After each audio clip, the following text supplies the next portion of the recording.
Hello everyone, welcome back on Mission Padhai class 9th and 10th YouTube platform. Success needs a process. अगर आप लोग कोई मेहनत कर रहे हैं, अगर आप लोग अपने एम के लिए, अपने ड्रीम के लिए मेहनत कर रहे हैं, सक्सेस अगर आपको होना है तो उसके लिए भी वक्त लगता है. आप लोगों को ऐसा नहीं होना है कि अगर आप लोगों ने एक बार ट्राई कर लिया, 2 बार ट्राई कर लिया, 3 बार ट्राई कर लिया, अगर आपको सक्सेस ना मिल रही हो तो आप ट्राई करना बंद कर दें. ऐसा नहीं होता है. ज़रूरी नहीं है कि सबको एक ही बार में ही सारा सफलता मिल जाए. So you have to do your hard work. And अगर आप हार्ड वर्क करेंगे तभी आपको सक्सेस मिलेगी. ऐसी कोई बात नहीं होती है कि हार्ड वर्क अगर नहीं करेंगे तो सक्सेस मिल जाएगी. इनफाइनाइट नंबर ऑफ टाइम्स अगर आप मेहनत कर रहे हैं, बहुत अगर आपका बाई द वे अगर 8 अटैम्प्ट्स भी किसी चीज़ में नहीं हुए, 8वीं बार नहीं हुए, 9वीं बार नहीं हुए, लेकिन हाँ अगर ऐसा भी होता है कि 10वीं और 11वीं ऐसे बारों में हो जाता है, यानी कि एक बार एक समय ऐसा भी आता है जिसमें आपका वो जिस ड्रीम के लिए, जिस एम के लिए आप कोशिश कर रहे थे वो आपका पूरा हो जाता है. So you need to do work hard. Okay. So today we are going to start a new chapter for class 9th students. We are going to start social science chapter number 1 from economics, which is story of village Palampur. We are going to see the full and proper and detailed video for this chapter, which is your story of village Palampur, and this video contains NCERT. NCERT का पूरा एक mix up मैंने डाल दिया है. NCERT से ज़्यादातर इसमें पॉइंट्स उठाए गए हैं. ऐसी पैनिक होने की कोई भी ज़रूरत नहीं है कि इसमें आपको हर एक टॉपिक कवर नहीं किया जाएगा. Okay. So you have to only see the full video and skip करके मत देखिएगा, ना ही 2x पर देखिएगा, तब अच्छे से समझ में नहीं आता है. So let's start. So firstly we are going to see about the introduction of the video, of the chapter. What's the introduction for this chapter. So introduction में अगर हम लोग बात करें, सो पालमपुर इज इसमें हम लोग बेसिकली पालमपुर विलेज है एक. There is a village name Palampur in this chapter. Palampur नाम का एक विलेज है. इस विलेज के बारे में ही आज हम लोग इस पूरे होल चैप्टर में पढ़ेंगे. सो पालमपुर एक हाइपोथेटिकल विलेज है. दैट इट मीन्स अपने आप से काल्पनिक विलेज है. कल्पना से मतलब काल्पनिक विलेज है Palampur. Palampur is a hypothetical village. The main aim for this chapter is to build understanding about production. जो मेन एम है इस पूरे चैप्टर को पढ़ाने के लिए, वो इसका मेन एम क्या है कि प्रोडक्शन के बारे में आपका एक अंडरस्टैंडिंग, एक कंसेप्ट को बिल्डअप करे. बस इस चैप्टर का यही एक मेन मोटिव है, एक मेन एम है. ओके. सो हम लोगों ने इंट्रोडक्शन में देखा कि हाइपोथेटिकल विलेज है पालमपुर, और मेन एम क्या है चैप्टर का. The main aim of the chapter is to build understanding about production. Now we are going to see about the public facilities which are present in Palampur. That what are the public facilities which are present in Palampur. तो पालमपुर में बहुत सारी activities perform की जाती थी. There are number of activities which are going to be perform in the village Palampur. अगर activities की बात की जाए देन यहाँ वहाँ पे पालमपुर एक स्मॉल विलेज है जहाँ पर इलेक्ट्रिसिटी कनेक्शंस भी थे. Most of the houses were electricity connections, यानी कि बहुत सारे हाउसेज के पास में क्या थे, इलेक्ट्रिसिटी कनेक्शंस भी थे. The village has one private dispensary. Village के पास में एक प्राइवेट डिस्पेंसरी थी. डिस्पेंसरी मतलब the medical shop. You can generally say the medical shop open in that village, the Palampur village. Then the village has one government hospital also. That it means एक सरकारी government hospital, अस्पताल भी present था, मौजूद था. कहाँ पर, village Palampur में. एंड जो विलेज था वहाँ पर एक हाई स्कूल प्लस एक गवर्नमेंट स्कूल भी अवेलेबल था. सो ये जो मैंने आपको बताया तो ये भी क्वेश्चंस के फॉर्म में आ सकता है. सो ये मत सोचिएगा कि इंट्रोडक्शन है, क्वेश्चन बनते नहीं है, फ्रेम नहीं होते हैं. सो हर एक टॉपिक इम्पॉर्टेंट रहता है. Okay. the non-farming activities which are performed in Palampur village. Okay.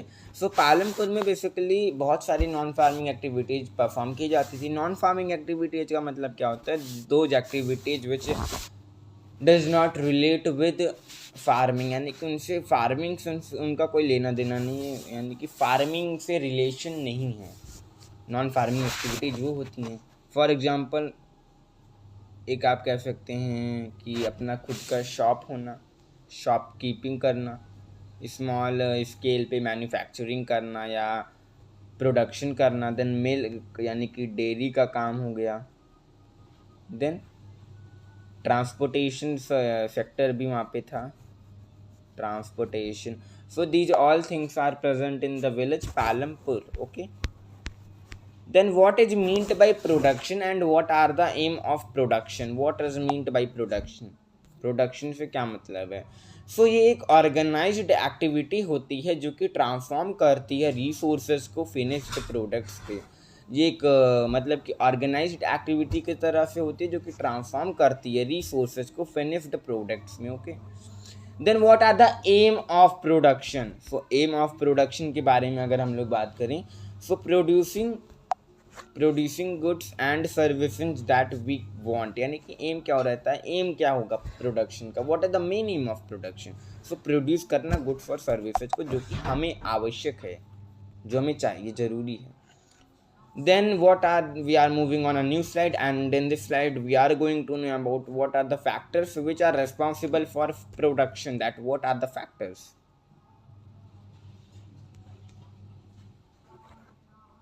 जो भी फैक्टर्स रिस्पॉन्सिबल हैं किसके लिए?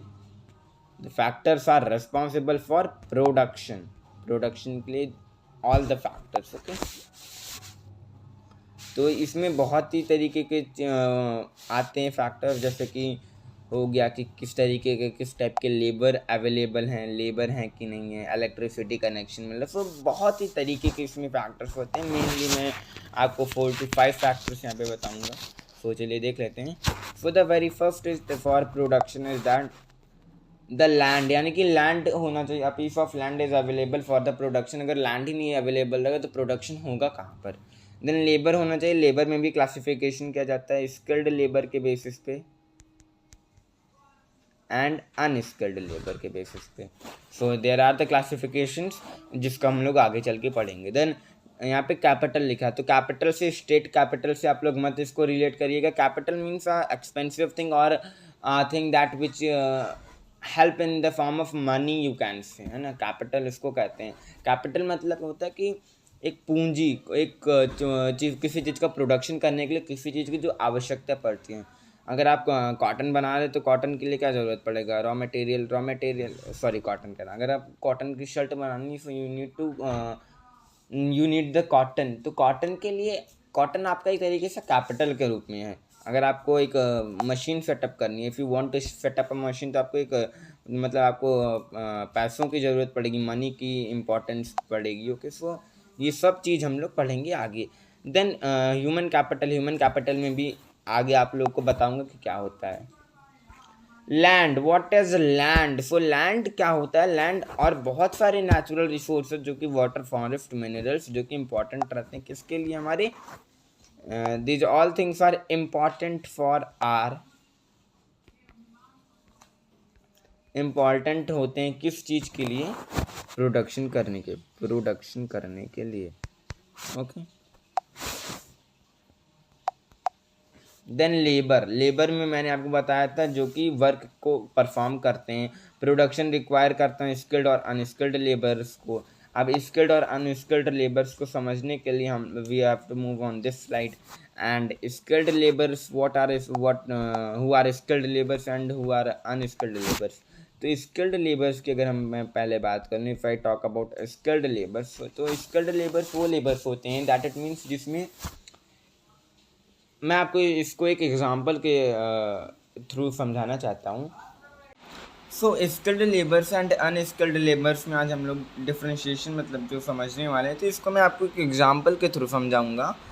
सो who are skilled labours and who are unskilled labours. Suppose करिए कि आपके घर पे कंस्ट्रक्शन का वर्क हो रहा है।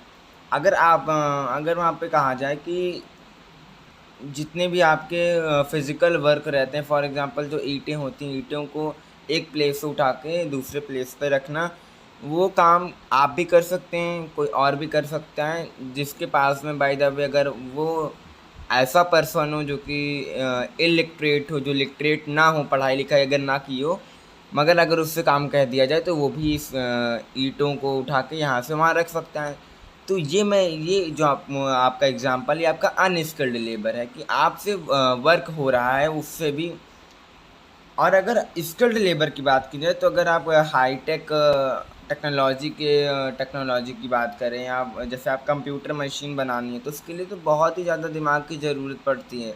अगर कोई साइंटिस्ट है, बहुत ही ज़्यादा नॉलेज विजडम की ज़रूरत पड़ती है। सो वो सब हमारा कौन सा एग्जांपल है, स्किल्ड लेबर्स का।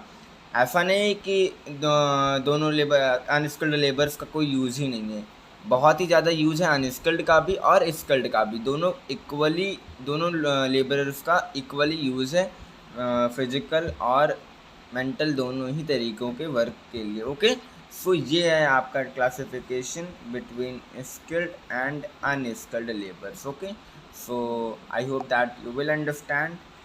Then we are going to move on physical capital, that what is meant by physical capital. So basically physical capital क्या होती है ये हम लोग समझ लें। Wait a minute. So physical capital means it means the variety of inputs required at every stage during production. It has following two types. Physical capital आपकी होती है कि जो भी वैरायटी ऑफ इनपुट्स रहते हैं, रिक्वायर होते हैं कि एक कोई प्रोडक्शन आपको बाय द वे करना है, प्रोडक्शन करना, उसके लिए बहुत ही तरीक़ों के कैपिटल्स की, इन्वेस्टमेंट्स की नीड होती है। तो वही हम लोग पढ़ेंगे जो कि आपका क्लासिफाइड है। क्लासिफिकेशन इसका टू टाइप्स में हुआ है।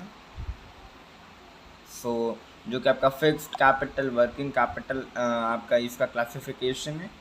सो अब हम लोग फिक्स्ड कैपिटल और वर्किंग कैपिटल के बारे में समझेंगे, जो कि फिजिकल कैपिटल का क्लासिफिकेशन है। सो फिजिकल कैपिटल आप फिक्स्ड कैपिटल आपका जो होता है वो आपका लॉन्ग टर्म के लिए सर्व करता है, and other hand working capital आपका शॉर्ट टर्म के लिए सर्व करता है। फिक्स्ड कैपिटल आपका रिमेन होता है बिजनेस में परमानेंटली, वर्किंग कैपिटल आपको हर प्रोडक्शन के समय खरीदना पड़ता है। Fixed capital land, machines, working capital money, raw material. अब इसको आप लोगों ने समझ ली, लेकिन अब मैं इसको भी आपको एक एग्जांपल के थ्रू ही समझाना चाहूँगा। एक एग्जांपल दे रहा हूँ। पहले हम लोग फिक्स्ड कैपिटल की बात कर लें। Firstly we are talking about fixed capital. So fixed capital में कौन सा क्या चीज़ होता है। सपोज करिए आपको बिज़नेस लगाना है, तो बिज़नेस के लिए आपको लैंड की तो ज़रूरत पड़ेगी ही पड़ेगी। अगर कोई बिज़नेस लगाना रहता है, so you need to have a land, है ना। उसमें आपको मशीन्स को सेटअप करने की ज़रूरत पड़ेगी। अगर आपको कोई इंडस्ट्री लगानी है, फैक्ट्री लगानी है, तो मशीन की भी ज़रूरत पड़ेगी। तो आपने एक बार मशीन ख़रीद ली, तब अब आपको उसके लिए 30 to 40 ईयर्स तो अब कोई दिक्कत है ही नहीं। कहीं छोटे मोटे भले ख़राबी आ रहे हैं मशीन में, मगर अब 30 to 40 ईयर्स, इवन 50-60 ईयर्स तक के लिए आपको उसके लिए एकदम कोई भी पैसे खर्च करने की ज़रूरत नहीं है उस मशीन के लिए। अगर आपने लैंड ले लिया तो एक बार लैंड ख़रीदा, उस पर फैक्ट्री अपना डाल दिया, कोई दिक्कत नहीं है, लैंड अब आपका परमानेंटली हो चुका है। अगर हम लोग बात करें वहीं, अगर आपने फार्मिंग कर रहे हैं, आप अगर कोई है फार्मिंग कर रहा है, तो फार्मिंग के लिए मनी की भी ज़रूरत पड़ेगी, और रॉ मटेरियल यानी कि बीजों की जो भी सीड्स होते हैं, सीड्स की ज़रूरत पड़ेगी। हर बार अगर प्रोडक्शन करना है, हर बार सीड्स की, नए नए सीड्स की, वैरायटी ऑफ सीड्स की ज़रूरत पड़ेगी। इक्विपमेंट्स की ज़रूरत पड़ेगी। बाय द वे अगर वो पर्सन अफोर्ड नहीं कर सकता है ट्रैक्टर ख़रीदने का, वो अगर डेली वेजेस पे रख रहा है ट्रैक्टर्स को और काम करवा रहा है लोगों से, तो ये सब आपका क्या है, वर्किंग कैपिटल के अंडर कैटेगरी में आता है। Okay, so I hope that you will understand. Then now we are going to move on next topic, which is the farming in Palampur, that how farming will done in the village Palampur, that इसमें हम लोग समझेंगे कि आखिर में village Palampur में farming कैसे की जाती थी, how the farming will done. Okay, subscribe please.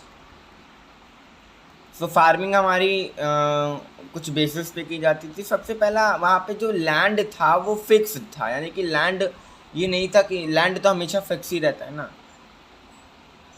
Land is fix. अब जितना लैंड फिक्स है तो लैंड वहाँ पर फिक्स था। अब फार्मिंग जो है वो मेन प्रोडक्शन था कहाँ का, विलेज पालमपुर का। Palampur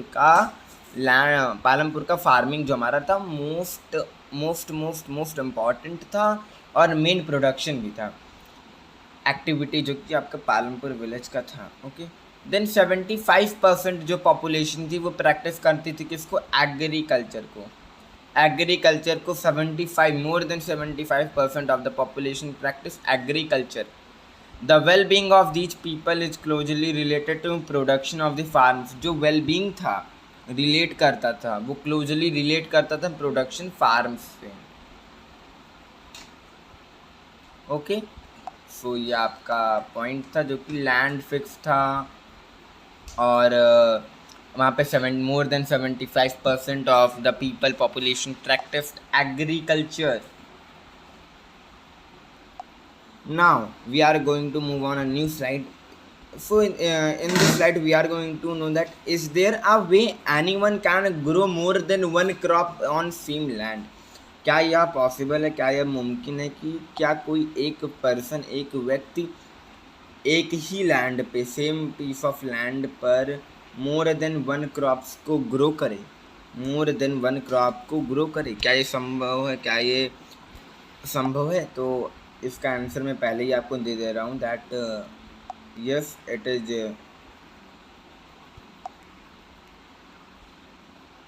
wait a minute.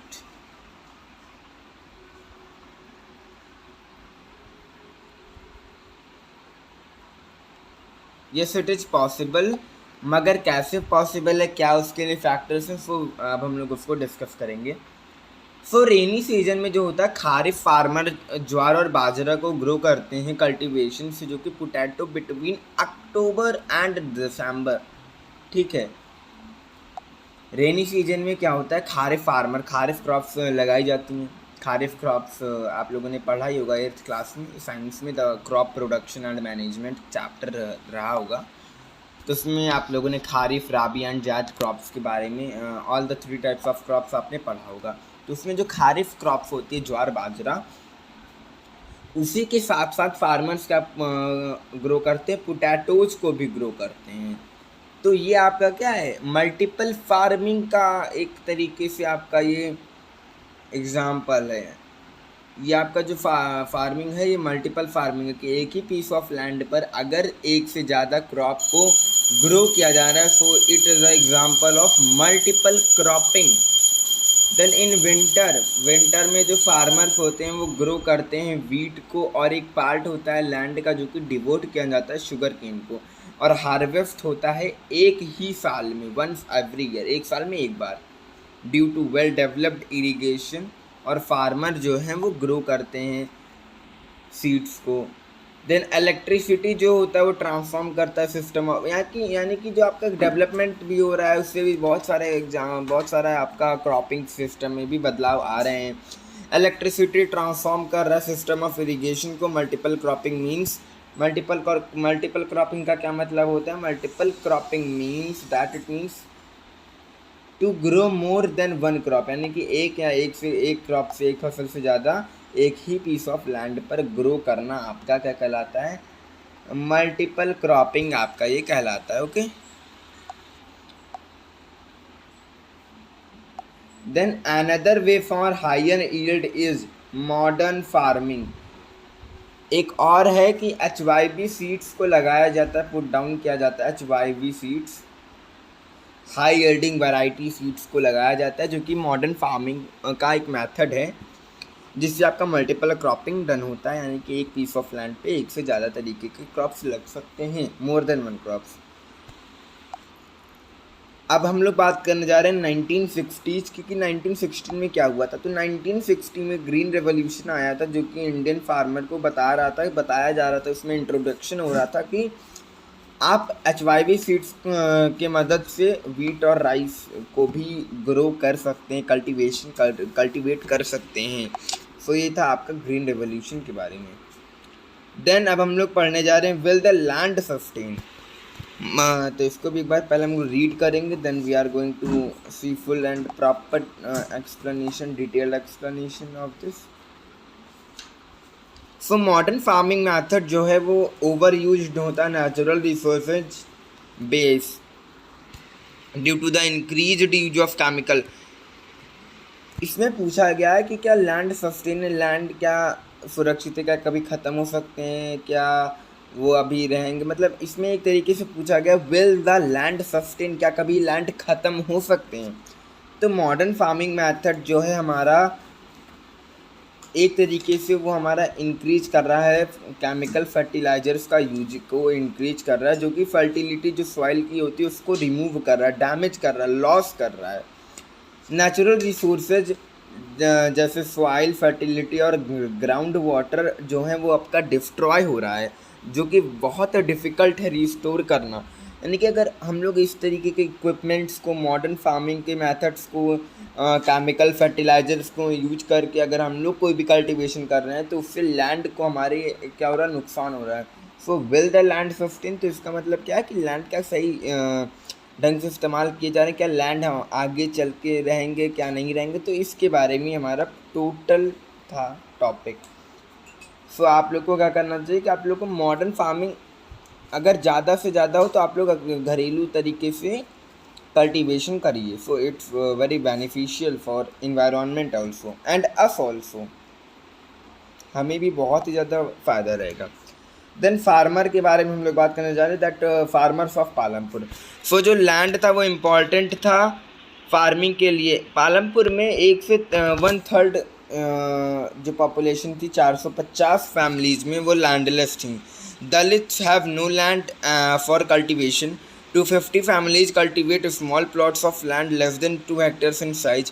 Palampur में टोटल 60 फैमिलीज मीडियम और लार्ज फार्मर्स की थी जो कि कल्टीवेट करती थी 2 हेक्टेयर्स ऑफ लैंड। तो यहाँ पे इवनली अनइवनली यानी कि डिस्ट्रीब्यूशन ऑफ लैंड अच्छे से नहीं क्लासीफाई। यहाँ पे लैंड डिस्ट्रीब्यूशन को दिखाया गया है कि किसी के पास में लैंड ही बिल्कुल से नहीं है, किसी के पास में है तो बहुत इनफाइनाइट, मतलब कि हद से ज़्यादा ही है। तो इसके बारे में इस टोटल स्लाइड में बताया गया है। Now next slide, that who will provide the labour. So small farmers cultivate their own lands. जो स्मॉल फार्मर्स होते थे वो कल्टिवेट करते थे अपने खुद के लैंड को। मीडियम और जो लार्ज फार्मर होते थे वो लेबर्स को रख लेते थे कल्टीवेशन के लिए। वो जो फील्ड था वो लैंडलेस फैमिलीज या फैमिलीज कल्टीवेटिंग जो भी करते थे स्मॉल प्लॉट्स ऑफ लैंड। जो फार्म लेबरर्स थे उनके पास कोई भी राइट नहीं था क्रॉप्स के ऊपर, जो कि उन्होंने खुद अपने हाथों से उगाया क्योंकि वो लैंड उनकी थी ही नहीं। They will be paid wages for their work which can be cash और इन काइंड। एग्जाम्पल, उन लोगों को सिर्फ और सिर्फ क्या मिलता था, या तो कुछ पैसे मिल जाते थे, कुछ मनी मिल जाती थी, या अगर मनी बाय द वे नहीं मिली, बाय द वे अगर कैश में नहीं मिला, देन क्रॉप मिल जाता था। कभी कभी मेटल्स के कोई सामान, बर्तन, यूटेंसिल्स दे दिए जाते थे। वेजेस जो थे, wages vary from region to region. वो रीजन से मतलब कि डिपेंड करता था पर्सन टू पर्सन के ऊपर। Crop to crop and from one farm activity to another.